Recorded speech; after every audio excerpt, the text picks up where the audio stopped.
To order. I tell you to silence your cell phones, but David's already done that 4 times. Item number 2, requesting the fire department. The fire department is looking for a recommendation to the full council to purchase a new set of Jaws of Life in the amount of $62,163. Money will come from the Capital Heavy Equipment Reserve account. Good evening.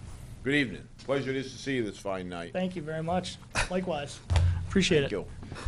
So, starting back in July, when we combined the two, police and fire, one of the things that was brought to my attention were the Jaws of Life for the fire department and how we're having difficulties cutting through some type of newer metals that cars are being built today with, which is a concern. One set of our Jaws is over 19 years old, another's 12 years old, so they're tired. So a couple weeks ago, what we did is we brought in a bunch of different vehicles. You probably saw them parked up here behind the fire department. And then we brought in 3 different vendors that sell different types of Jaws to cut through different materials. At the end of that, we came out with what we thought would be the best fit for the city of Old Town, which is the Hamatro tool set. With that, you're going to see that price tag on that is $62,000. With that comes actually 2 sets of Jaws of Life, one for our rescue and one for our engine, because you never know, one could be in one community, one might be in our community, so you have 2 sets. Also with that is struts that come to help brace up vehicles, which we don't currently have. Right now, for instance, I'll use the fatal accident out on the interstate, where we had some members of our fire department who did an outstanding job on that, put themselves in a pretty dangerous situation by going into a vehicle that wasn't secured, but they were in a life safety situation, so they made the decision to get into that vehicle.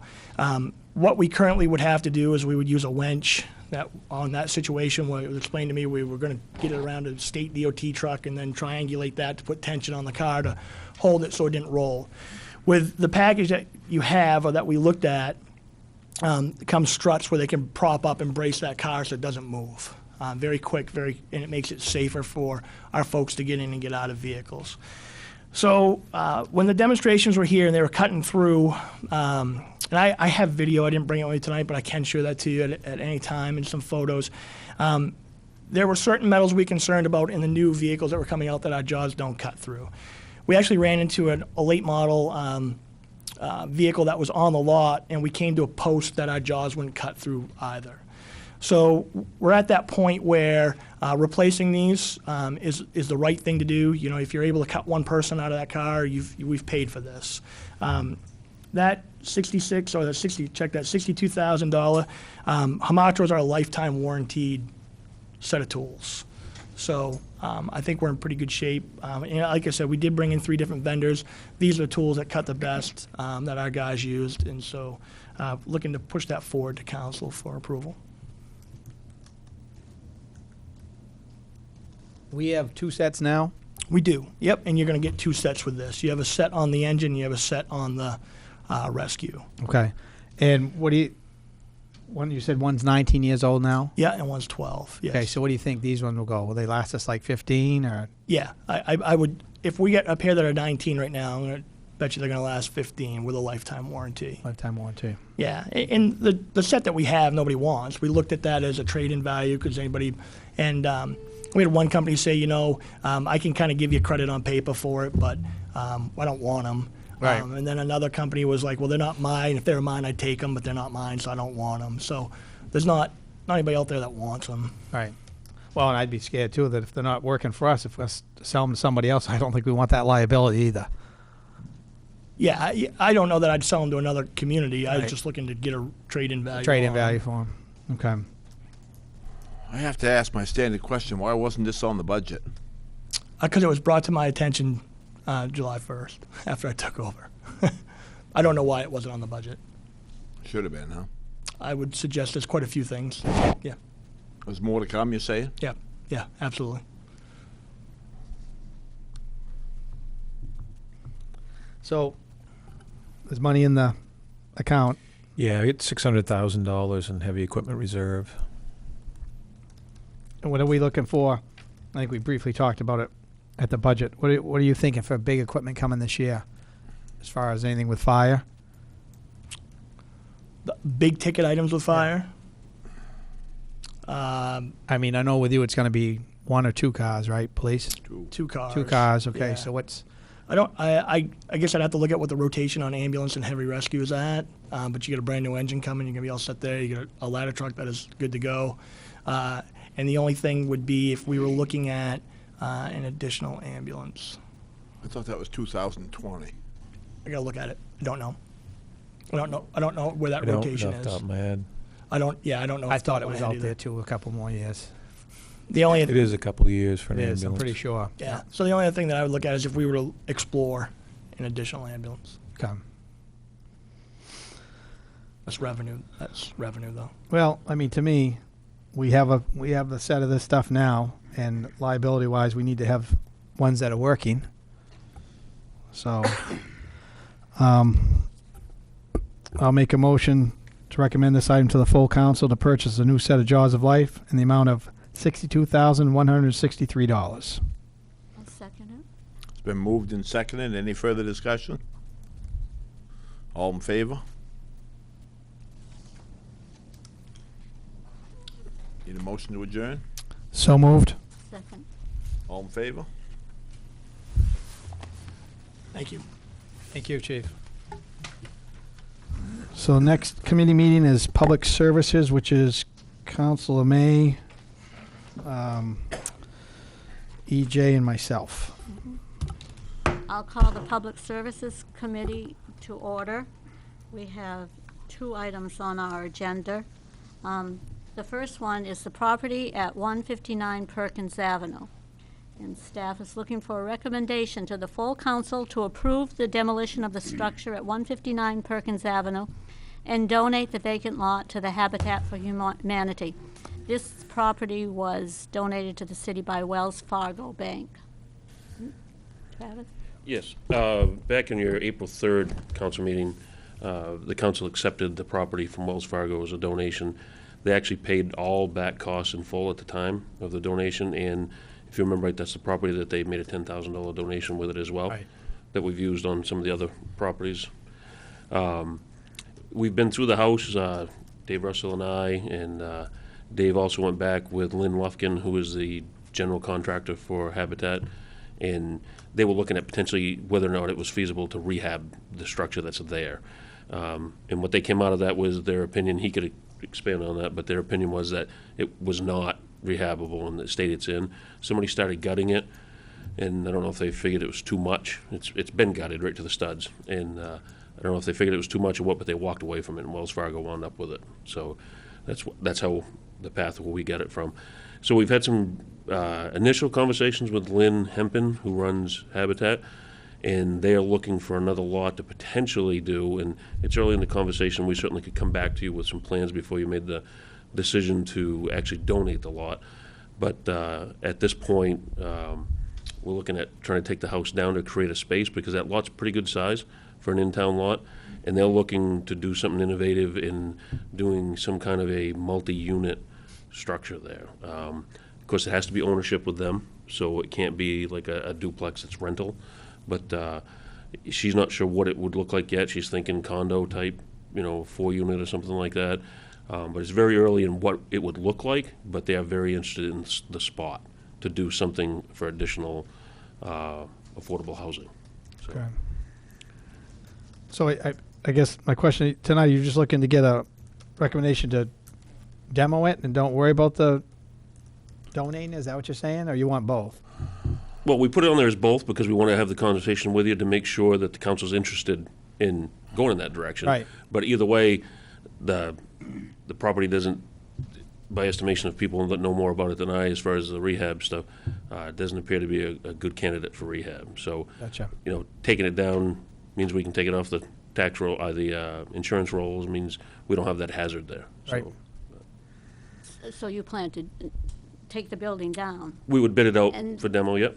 That is an attractive lot, isn't it? It is. Yeah. For an in-town lot location near the schools. There aren't many in-town lots that are, so I'm wondering if could we sell the lot? You certainly could. I'm just putting it out there. Yep. There's no back costs attached to the lot now. I know that's one thing we always talk about was what are there for back taxes or back sewer? Because they paid everything in full and then the city took ownership. So it wouldn't be taxed under our ownership. So there's no back cost at this point. That's part of your considerations, I know, in the past. But, so we'd like to see a motion to, if you agree, to take it down. Please demo and it. look forward Right. to get more information back to you on how it What goes to forward. do. If you want us to look at selling it or bidding it, we could do that too. At this point in time, we have some time to play with. Yes, I mean, it's not gonna, we don't have to tear it down tomorrow and give it to them, because they're at least a year away. correct. Would it be worth it to throw it out on the market with a minimum bid of such and such, and if nobody bids on it, then that would answer all the questions? We can. And you could You're saying don't tear it down, just put it out there to just bid? put it out as is right As now. is. Put a minimum bid on it, I have no idea, 20,000 or 25,000 or whatever.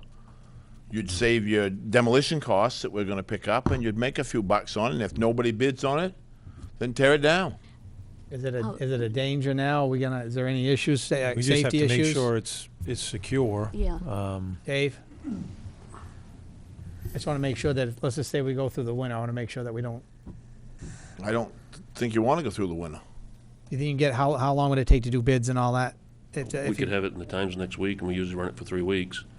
So, So you still come you know, back and knock it down? by the end of November, we could have. You can still knock it down at the end of Still tear November? it down, yeah. Okay. Are we all set till then with keeping it the way it is? I will not put my name on that guarantee, but structurally, whoever went in there and started tearing apart, as Travis alluded to, it looked like they ran into all kinds. You've got posts trying to hold the ridge up, and the ridge is severely sagging. The posts are set on posts underneath. It's, the floor deck is fine. From there up, the second floor, So somebody's gonna have to tear it down anyways to do whatever they're gonna do. or spend, well, Yeah. if the price is right to buy it, I was gonna say, is that our issue if somebody wants to buy it? Yeah. What is As far as that? spending the money, I see what you're saying. You just lose control of what it may look like when they're done. Well, well, yeah, it'll but have you to don't be the have, code. what is that, that is a big lot. What is that lot valued at? I don't have that with me right now, but it is a bigger than typical Normal. in-town lot, and with location near the schools. To answer your question, I think is, the reason we brought this way is because we've had some success with Habitat, and did we want to try to introduce something into the community for affordable housing that we had a little bit of control over as a city, as a council, to help promote that? Or do we want to sell it and hope the right thing happens, as Dave alluded to? I mean, those are all options.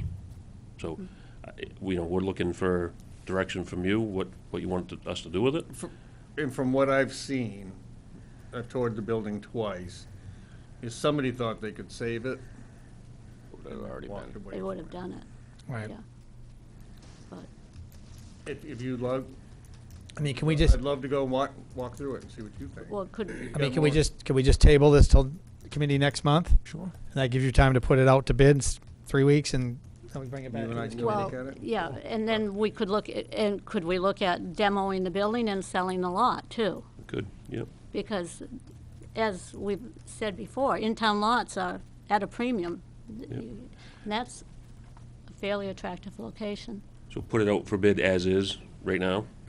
I think we need to just tear it down. yeah. Tear it down. And then sell the lot as is. I would think so. But we could table this. And maintain some involvement with Habitat for Humanity, because I think that was kind of the direction we've been going in for a while with that organization. And they've had some very good success, so. Could we demo the lot and then take up the rest of it? Would we find out what the lot's valued at? Habitat for Humanity doesn't need to know right now anyway, No, right? no, there's no definite plan. Yeah, She's just so- thinking that if it looks like these two that we're doing right now are gonna be a nice success, and she tries to plan ahead, she doesn't need to know today. but Right. Tries to plan ahead, and, we're very early in the conversation about what she could do there, so. What's it gonna cost a demo? Well, we just had 2 bids on French Island, and it was $7,000 for 2 houses. I'm thinking probably about, About 3 to 4 Seven? grand. How much?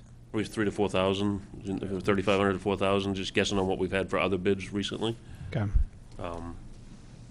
Like I said, it was 7,000 for 2 houses on French Island. was a bid that you accepted a month or so ago.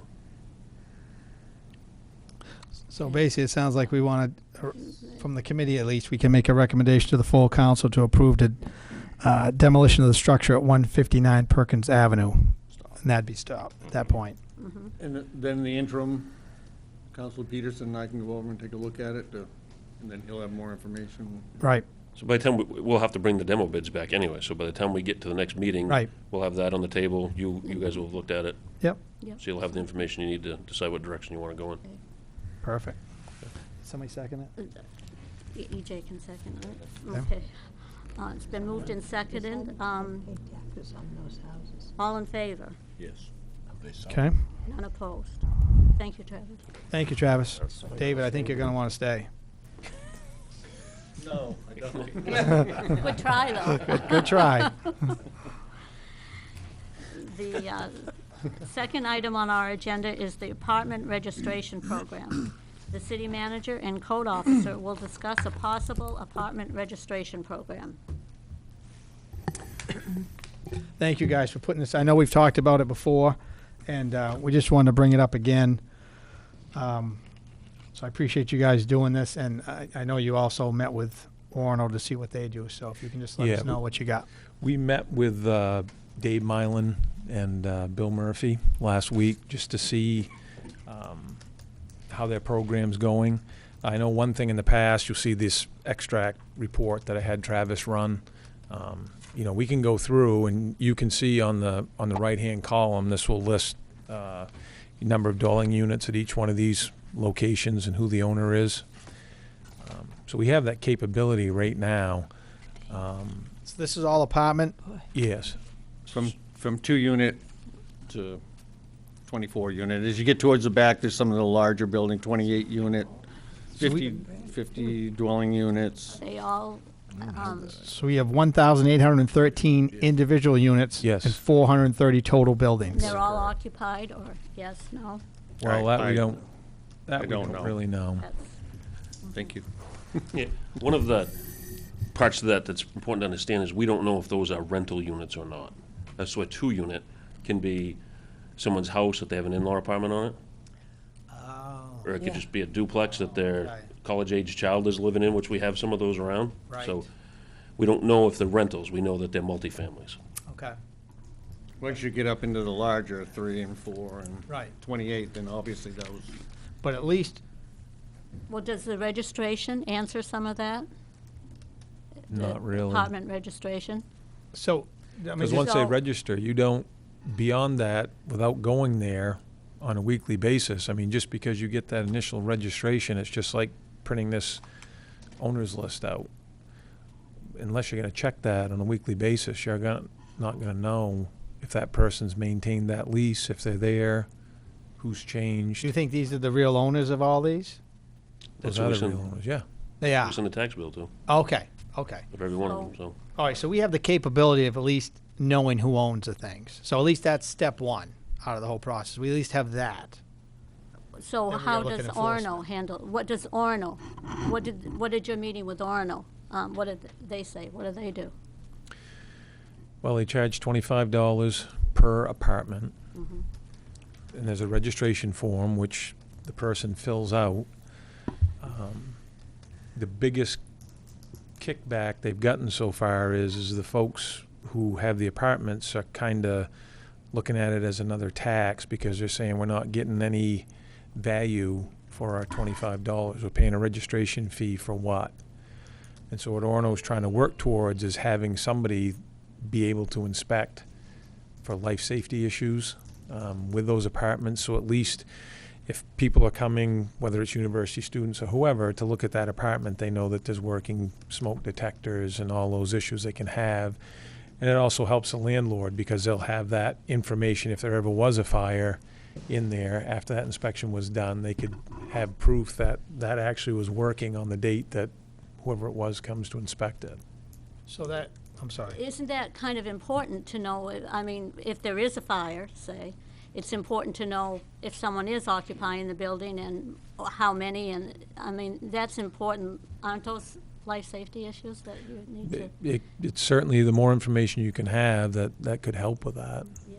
But those leases could change 3 I times in the course of understand a that, year, and you but- would have no idea. Remember, we used to put on the bedroom windows, that there was a Yeah. children there, yeah. I understand that can change, at a heartbeat, but, and it would be, I don't know, good to know if these buildings were actually occupied. I venture to guess a lot of them aren't. So is the code enforcement person, or he's checking all these things? He doesn't do any of it. So they're looking to use They that have money one person for fire personnel that gets to them when they can. when they can. In Bangor, I was at a seminar. When they first initiated it, they'd have duty crews go out, and it took them almost 3 years to do Bangor apartments. Wow. Because the fire department, you get called, and Bangor has 3 stations. Right.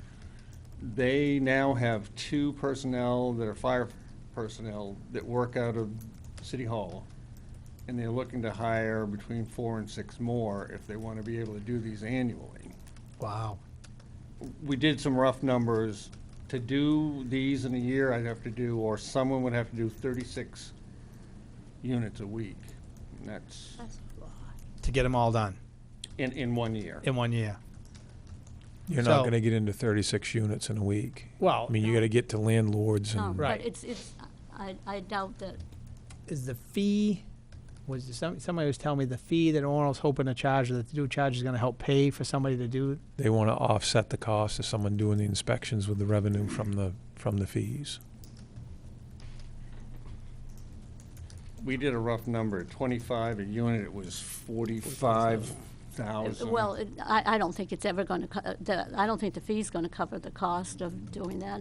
I mean, $25 is not reasonable, but I think you also have to figure how important, I mean, are there regulations on some of these apartments? How many people can live in an apartment? Well, yeah, I think at the end, I still think, I'm very happy to see what you guys produce, because I didn't even know if you guys even could do this, so I'm happy with that. But I think at the end of the day, who's going to do it? I don't see where we have the personnel, even if it is a life safety. I'm not sure if we have the personnel to do it. Now, Orno's saying they're going to use that money to create a Offset position to do cost. it. Bangor's got 2 people, and they're going to hire 4 more. So I'm not sure how we would, if you did this at $25, would you say it came up to $45,000 a year? For what we have here. What yeah, we have, so for us, that 1,500. would hire a low entry-level position. Could potentially. Then you got benefits and everything else. And it really needs to be somebody that's versed in life safety. I mean, and I don't want to come across wrong, but when the fire personnel go in, they're looking strictly at life safety, smoke detection, egress windows, that type of thing, clutter in hallways but they're not looking, and we're fortunate up here because our guys and girls do look at electrical and they know to spot some of these things, but it's the experience of doing it. And what Bangor is finding when they were doing the duty crews, you had multiple different crews looking at this, and they all saw something different. Right. So I think that's why Bangor is creating this division. of Just for that. inspectors. At first, when Because you can go in and you can find plumbing. Granted, nobody dies because the toilet backs up.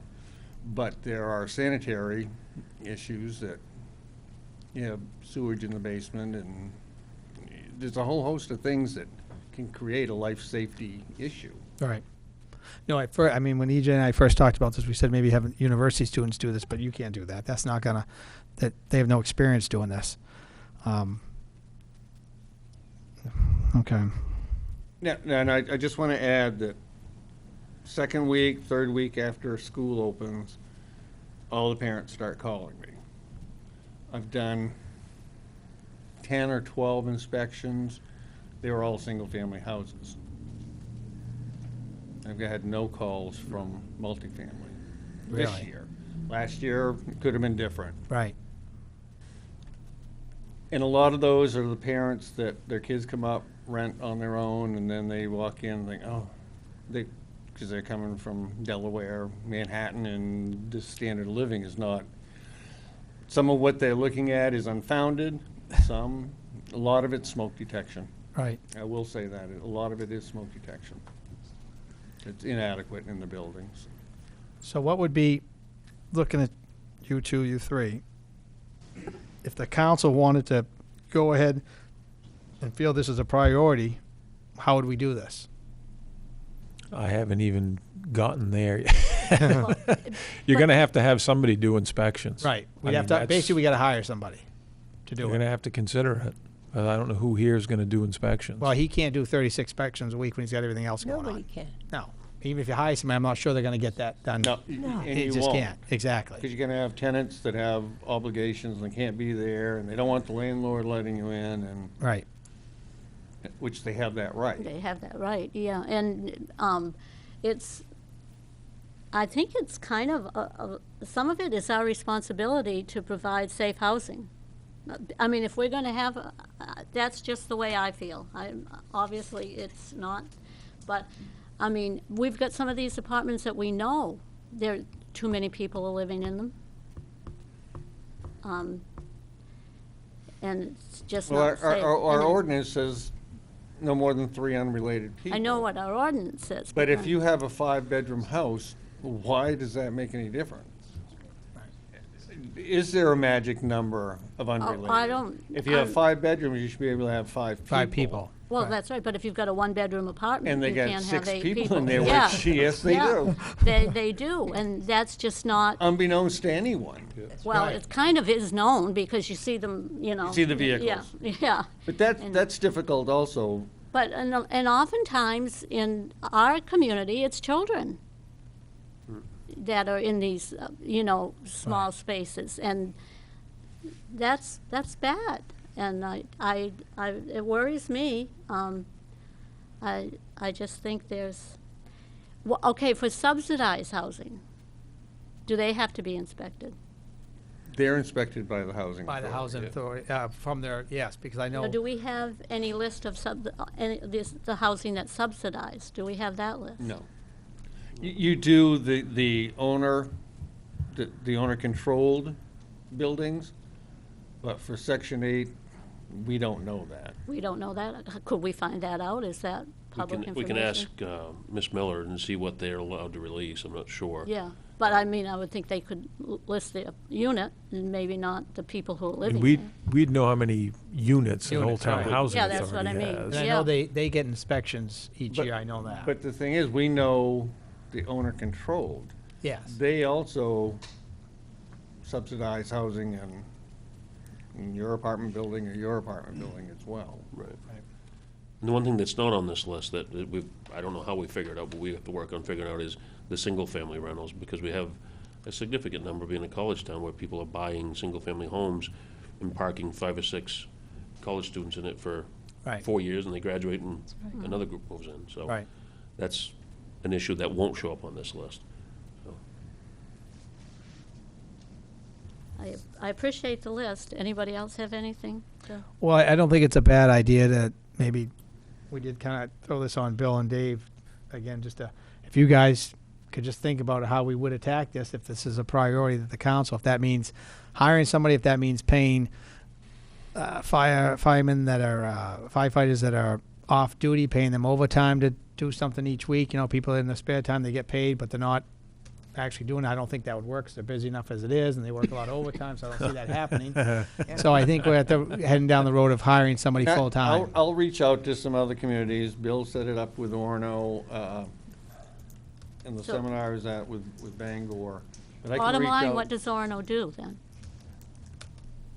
They're just starting that process, because they're. But they've had this registration for quite a while. They have, and they've gotten a lot of pushback because Yeah. they're- Just because gone people are into coming the in general But saying they you're still, charging. they still do it every year. Well, they're taking a lot of heat because people are coming in saying, "Why are you charging me $25? What am I getting in value for giving you $25?" And Probably they some have- people aren't even paying it, who knows? and they have no answer. They're paying. They are. Yeah. They will hound you.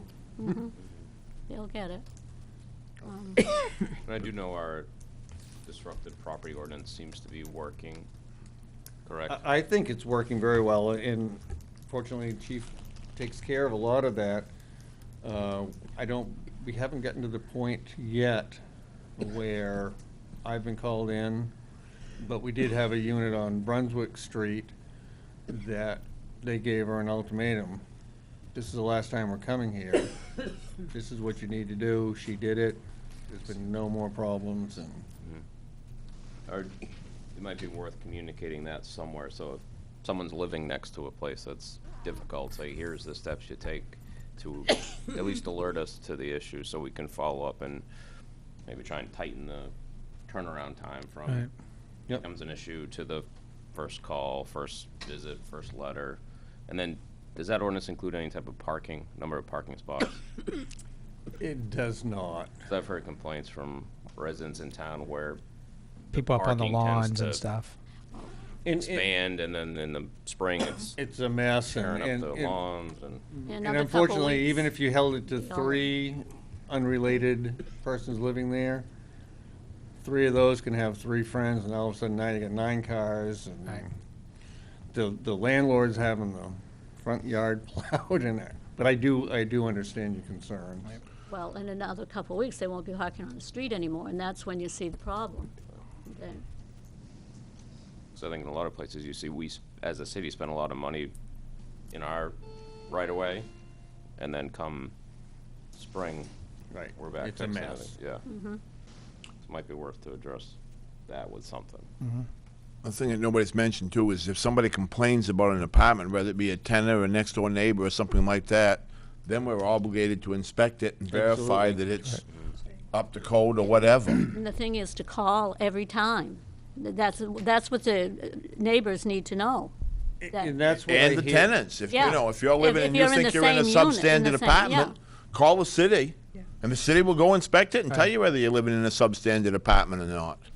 And I'm happy to do that, and my standard letter, 5 days to respond, 30 days to correct.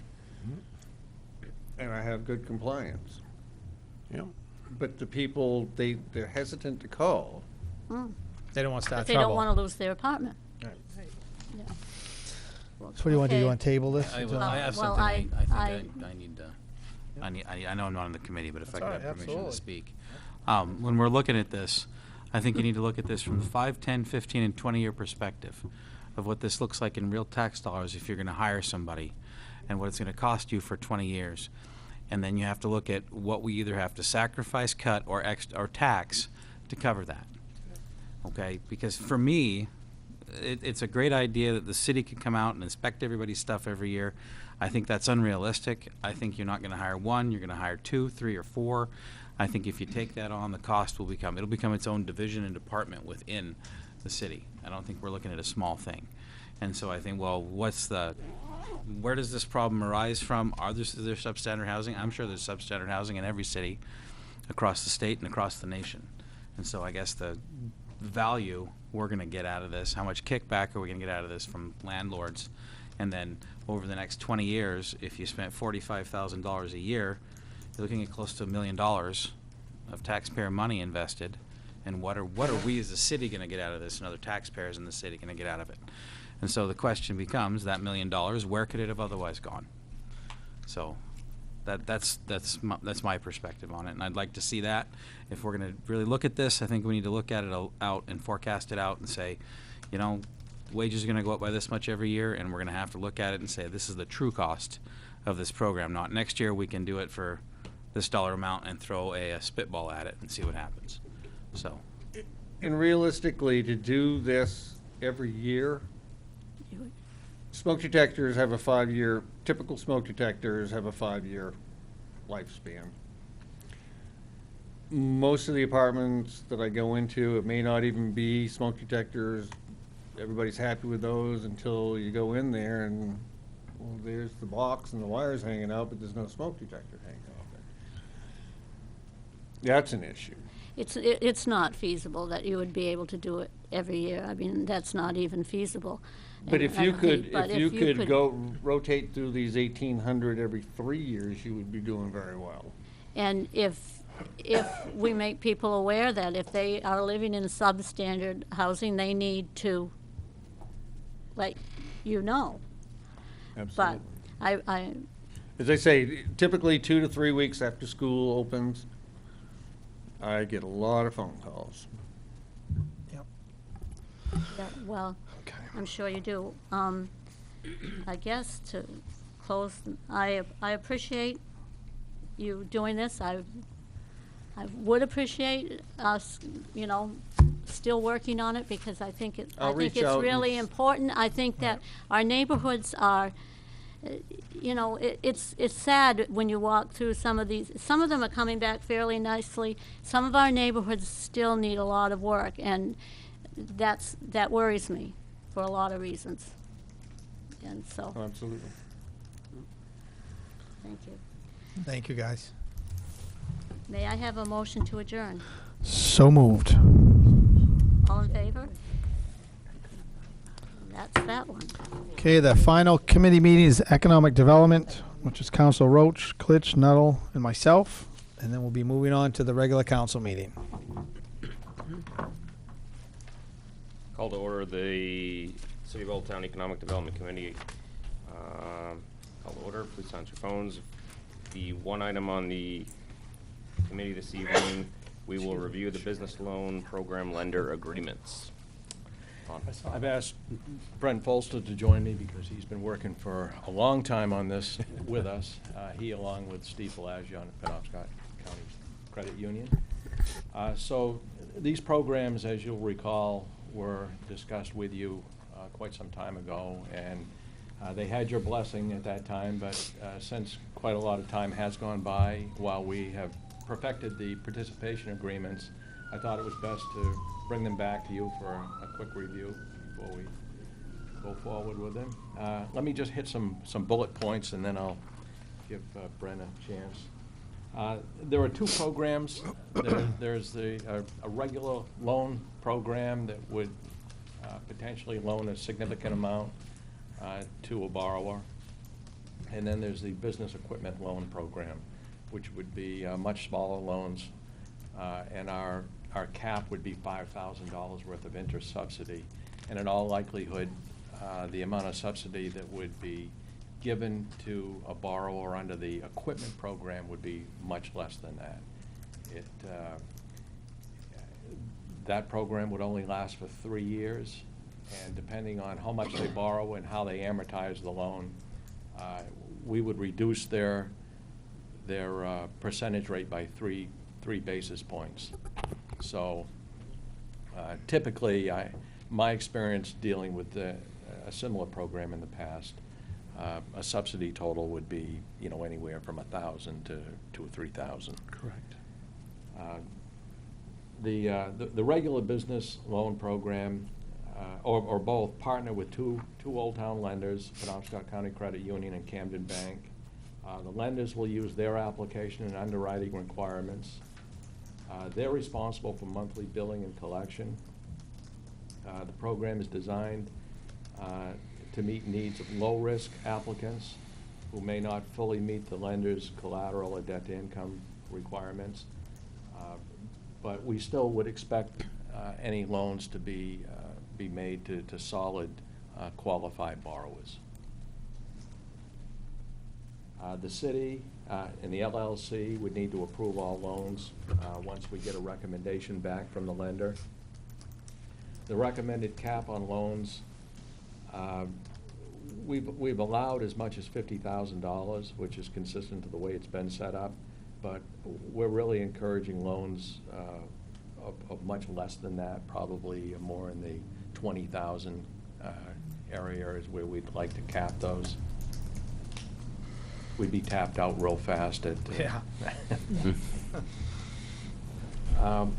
The term on loans is reduced from 15 years presently to 10 years. Loans would be written at a very competitive interest rate, prime or very close to that. As principal is paid down, the funds are returned to the city periodically. Old Town loan funds would not exceed 50% of the total loan funds needed by the applicant. Delinquent loans after 90 days are turned over to the city's attorney for collection. I don't know, Brent, do you want to add anything to that loan program before I hit some points on the equipment program? Again, remember, there are two business loan programs, the one that Ron is outlining, is the larger amount, maybe for facade improvement, for real estate improvement. And again, totally underwritten by the bank, whether it's the credit union or the bank, administered by, at the end of the 90-day period of delinquency, it is turned back over to the city attorney for collection and that on that particular program. Okay. So I think the real benefit here is it removes the city from being, interviewing the applicant and having to make some difficult calls if a loan starts to go sour. Okay. Just a So, for couple of- example, if there was some type of risk, that would be weeded out on the front end, so it wouldn't even come to the city or the Correct, LLC. Jay. And the Yeah. fact that, when I was here before, we talked about credit score. Mhm. We talked about underwriting, and, habits don't change. And so therefore, as much as you want to help somebody, habits truly don't change. And you need to be aware, and they're gonna sign an agreement that information will come forward to the LLC. And the LLC will make that final decision. We will give you our recommendation, Right. but the LLC will make that final recommendation. Switching to the business loan program, there are a couple of minor tweaks that still need to be made to that document. It states now that a large lump sum amount will be deposited with the lender. That's not the model we're using. We would plan to disperse funds, the interest subsidy, as they're incurred, a little bit at a time. Correct. See if I missed anything. The business loan program mirrors a business loan program in a nearby community that I have participated in for a fair number of years now. Currently, I have 7 loans out there with this particular community and the businesses within that community. On a monthly basis, first of all, loan is approved. Again, we disperse funds totally on the bank side. However, again, the approval comes before the LLC so that they're aware of what is going on. There's an interest subsidy form that is completed. That dollar amount, it could be $800, it could be $1,200, is deposited into an account at the financial institution. City of Old Town owns that money. Second name is for the business loan subsidy program. What happens on a monthly basis is that money is transferred out. If it was set up on a 3-year loan, every month for 3 years, a certain amount will be taken out and applied against the loan balance. Should the business close after 18 months, that's not their money. That's the city money, the remaining money in that account that comes back to the city. The business will still be responsible for making their full payment. What happens is that interest subsidy becomes a principal reduction every month. So they actually start to pay it off sooner than that 36-month period. Good. Any other questions? Thank you Committee for or the spending a full lot of council? time on, it's been quite a few months here. Appreciate all you. October of 2000, no, July of 2016 we started. Wow. I'm assuming we'll get your bill at some point. You will?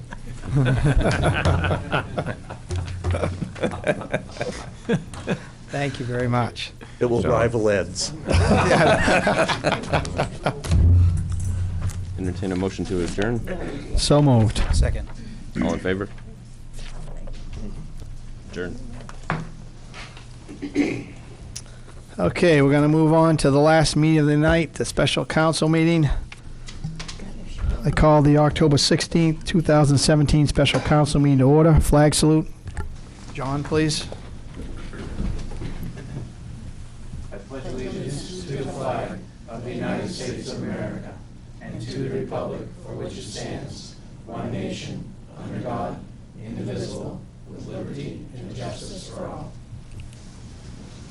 Thank you. Roll call.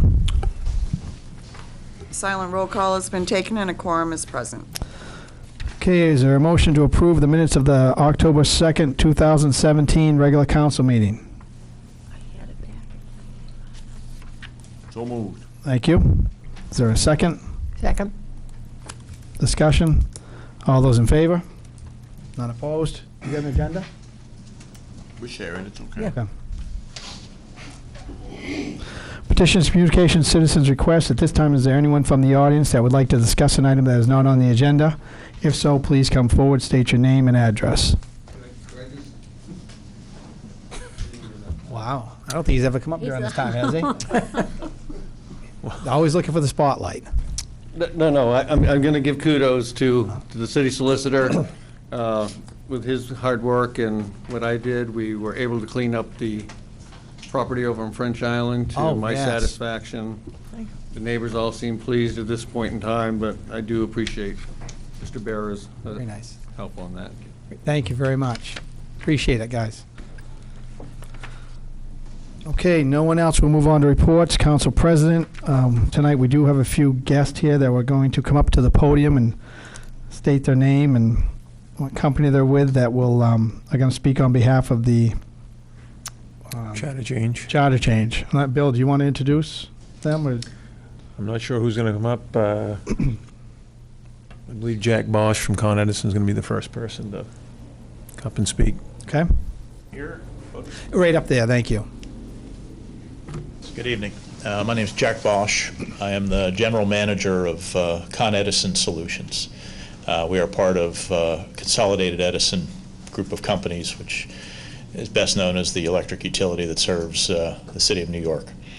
I'm just here to comment a little bit on the proposed charter change. We're pleased to be working closely with the city, with the mayor, with the manager, and hopefully with the council in the redevelopment efforts for the Old Town Mill.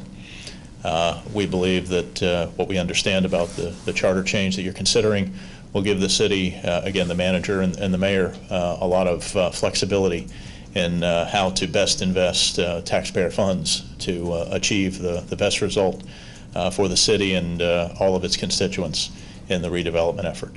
So we're pleased to be part of this process. We're deep into our analysis, and we're very excited about the opportunity at the mill. Appreciate you coming here tonight. We really do. Happy to be here. Thank you. I'm Dave Edson with Sewell Company, and you've seen my ugly face here before supporting the same project. It's always a pleasure to see you. If nothing, we're persistent. The testimony of Mr. Bosch from Con Ed and the team he has brought with him is absolute proof of their commitment to developing a robust project that will speak well for the opportunities that lie down here at the mill. And there are details that can't be discussed because they're still under review. But having sat through many meetings and looking forward to many more meetings with these same gentlemen, I can tell you that they deal with this in a superlative and professional manner. And I'm happy to say that the reputation of Sewell Company is intact as long as we're dealing with people of this caliber. Very nice. Thank you. Thank you, Dave. So my understanding is, Bill, this is running, you have a letter that is running in the Times about the charter change? Yes. Yep. That's going to be for the next couple weeks. Yep. And I believe we've put a ad in the Hunter's Breakfast paper also that will be coming out in a couple weeks. Yes. That's explaining everything to the citizens. Correct. Okay. I think that's all I had during my, thank you guys very much for coming tonight. I really appreciate it. So we'll move on to standing committees. City councilors. No. Okay. City attorney. Nothing. Thank you, sir. Special committees. City manager. Just one item, the airport hangar renovation. I don't know if anyone's had a chance to go up and look at that. They're most of the way complete with that. Just started tearing out the pavement in front of that building. It's really looking very nice. And Horizon is anxious to get in there and start going, so Good. it's come along very nicely. Very nice. That's it for me. And you're off the rest of the week. Yes. Happy anniversary. Thank you. Public hearings and second reading of ordinances. Old business. New business. One item, then we have a bunch of executive sessions. City Council consider approval of a renewal application for a malt, Venice, and spirituous liquor license and a special amusement permit for the Old Town Lodge of Elks, number 1287 37 4th Street, Councilor Klitsch. Resolved, the Old Town City Council hereby approves a renewal application for malt, vitreous, and spirituous liquor license and a special amusement permit for the Old Town Lodge at Elks, 1287 at 37 4th Street. Is there a second? Second. Carol, discussion? Assuming we're fine with this, right? Yep, we're good. Okay. All those in favor? None opposed.